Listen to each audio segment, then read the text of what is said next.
నేను ప్రపంచ యాత్రికుడిని 150 పైగా దేశాలు తిరిగాను అంటే యూజే ఉందిరా బోసడీకే. అందుకేనా రాత్రికి రాత్రి 2,00,000 మంది సబ్స్క్రైబర్‌ని నువ్వు దెంగబెట్టుకున్నావు. మన యాక్షన్స్ తెలుస్తది. మనం ఏంటి, మన క్యారెక్టర్ ఏంటనేది. హ్మ్. నువ్వు ఇప్పుడు నిజంగా హిందువు అనేవాడు తన స్త్రీని గౌరవిస్తాడు, పరస్త్రీని గౌరవిస్తాడు. నువ్వు 150 కంట్రీలు పైగా వెళ్ళినావు. ఏం నేర్చుకున్నావు హిందుత్వం గురించి? వెళ్తావు, దొరికిన దాన్ని పండబెడతావు. దొరికిన ప్రతి ఆడదాంతోని ఫిజికల్గా కలవడం వేరా హిందుత్వం నీకు నేర్పింది బోసడీకే. నేను ఎంతోమంది లుచ్చా కానీ, లఫంగి కానీ, చూతే కానీ నా జిందగీలో చూసా. కానీ ఈడు లోఫర్, లుచ్చా, బోసడీకే గాడు ఎక్కడా లేడు. వీడు నోరు ఇప్పితే ఈ క్యారెక్టర్లెస్ ఫెలో గాడు అవతల వాళ్ళ క్యారెక్టర్ని అసాసినేషన్ చేయడానికి ప్రయత్నిస్తాడు. అంటే వాళ్ళ అమ్మలు తిట్టడం, వాళ్ళ అయ్యలు తిట్టడం. ఏ మతం నేర్పిందిరా? ఏ సంస్కృతి నేర్పింది నీకు? ఎక్కడ నేర్చుకున్నావు నువ్వు అవతల వాళ్ళ అమ్మలు తిట్టడం? మీ అమ్మ నేను ఏడు నుంచి కనింది కదా, పక్కన అమ్మ కూడా అలాగే కనింది కదా. ఎవరమ్మ అయితే ఏముందిరా బొసడికే.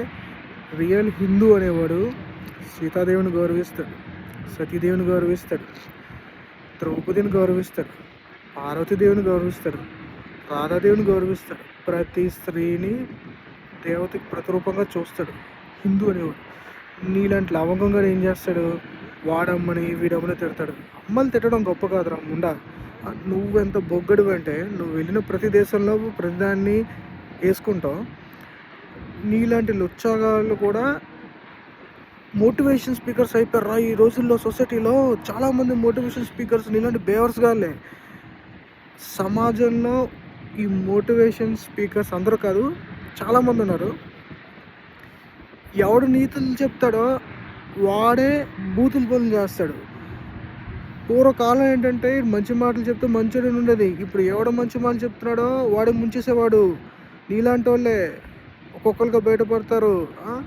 నీకేం పోయేకాలం మంచిగా తిప్పుతున్నాను 150 కంట్రీలు. గరికపాటి గారి ఒట్టల గురించి ఎందుకురా నువ్వు పుట్టడా? ఆయన ఒట్టగా ఎంత ఉంటావారా నువ్వు ఒట్టల కోసం మగాడవారా? గట్టిగా గుంజి గుద్దితే 4 రోజులు పైకి లేవు. నీకెందుకురా? నీ హైట్కి సూట్ అయ్యే మాటలు మాట్లాడరా ఉన్నా. ఎక్కడో ఉండి మాటలు కాదు. ఆడపిల్లలు గౌరవించు, ఆడపిల్లలతో పడుకుంటావు. అసలు ఏ గ్రహణం రోజు, ఈ అమావాస్య రోజు మీ అమ్మగారు మీ నాన్నగారు సంగమించుంటారు. అందుకే ఇలాంటి గ్రహాంతర జీవి లంజుడుకు పుట్టావు నువ్వు. మెదడు ఎదగలేదు, మనిషి ఎదగలేదు, కింద ఎదిగితే లాభం ఏందిరా ముండా? దేనికి ఉపయోగం? ఇంకోసారి హిందూ అన్నా, హిందుత్వం గురించి మాట్లాడినా నేను దిగుతాను రోయ్. నువ్వు నా అమ్మని తిట్టినా, నయం తిట్టినా నాకు ఏం నువ్వు పీకేది లేదు. నేను అవన్నీ పట్టించుకోను. నేను వేయాల్సింది వేస్తాను. నా కొడక మళ్ళీ నా అకౌంట్ టెర్మినేట్ చేయి, నా యూట్యూబ్ అకౌంట్ టెర్మినేట్ చేయి, ఇన్స్టా మళ్ళీ క్రియేట్ చేసుకున్నా. నాకు పోతే నేను నీలాగా 100 మందితో 10 మందితో పడుకోవాలి అని చెప్పి అనుకునే టైప్ నేను కాదు. అర్థమైందా? నేనేం టెన్షన్ పడను. నాకంత టైం కేటాయించి ఉండాల్సిన వాళ్ళు కూడా నా అకౌంట్లో ఎవరు లేరు. చూసుకుందాం. ఇంకోసారి హిందూ అన్న, హిందుత్వం గురించి గుద్దమే తను బోసడీకే. నేను సౌదీలో ఉంటా బెప్పుక. నీకు దమ్ముంటే రా చూసుకోండి.